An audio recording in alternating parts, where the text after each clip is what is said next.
All right, this is Algebra 2, Lesson 67 on page 284. I'm going to cover these questions from homework. Number 2, it says the temperature. All right, so it's PV over T equals PV over T. Pressure times volume over temperature. And they're going to give us one set of values. It's only substitution and cross multiplication equals PV over T. And we have a second set of values. So the temperature was held constant. When temperature was held constant, we just ignore it. Whatever's held constant. Because it's going to be the same. So we're just going to look at PV equals PV. All right? If the pressure of 800 newtons, I'm substituting that in for P sub 1, was increased to 1200 newtons per square meter. What was the final volume? That's what I'm solving for. If the initial volume was 300. Are you just going to solve for the volume? And you can put that in your calculator. All right. Number 10.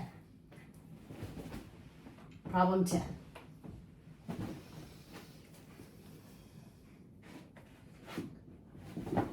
We have 4 over x squared minus 9. I can factor that. Perfect square subtracted.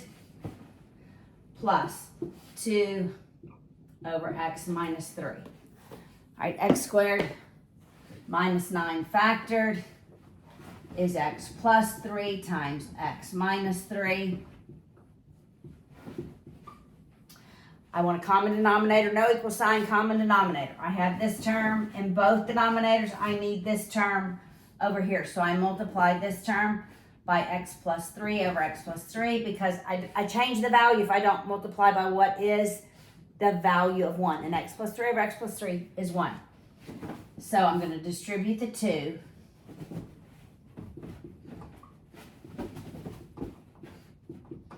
And I end up with 2x plus 6.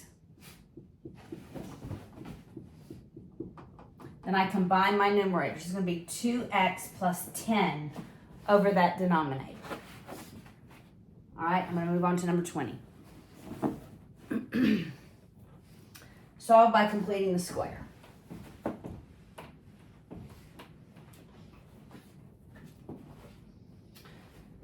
All right, so number 20 is 3x squared plus 5 equals negative 2x.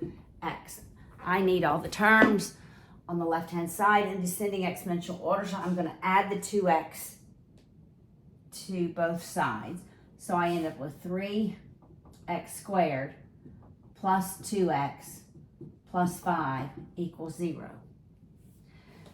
Now, I'm going to factor the 3 out of just these two terms. So it's 3 times x squared plus 2/3 x. And I'm going to add a term in here, which is half of the b value squared. I'm going to subtract it out here. But because I factored that 3 out, what I'm adding in here is really 3 times the value. So I'm going to multiply 3 times this value outside. All right, so I take half of 2/3 and I square it.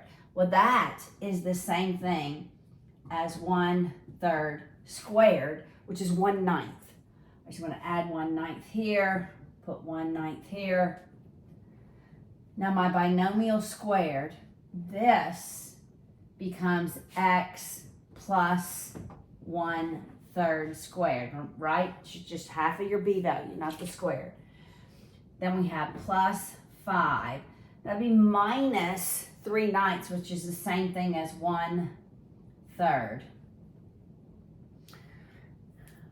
All right, I want to combine these two. This, I combine them by a common denominator, so that would be 15/3. 15/3 minus 1/3 is 14/3. Got it?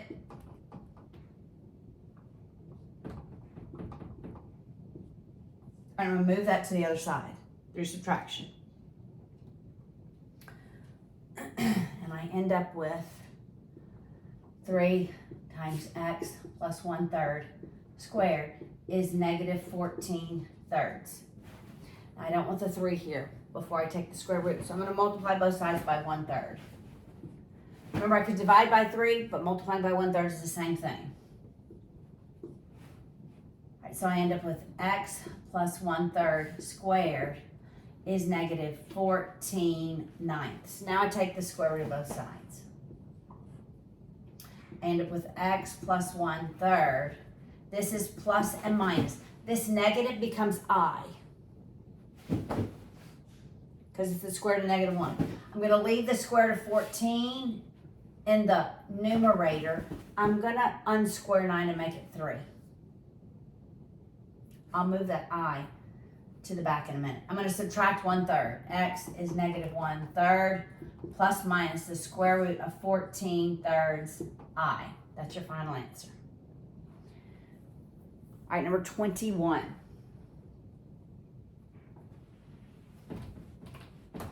It's a 30, 60, 90. The Pythagorean triplet is 1 square root of 3, 2.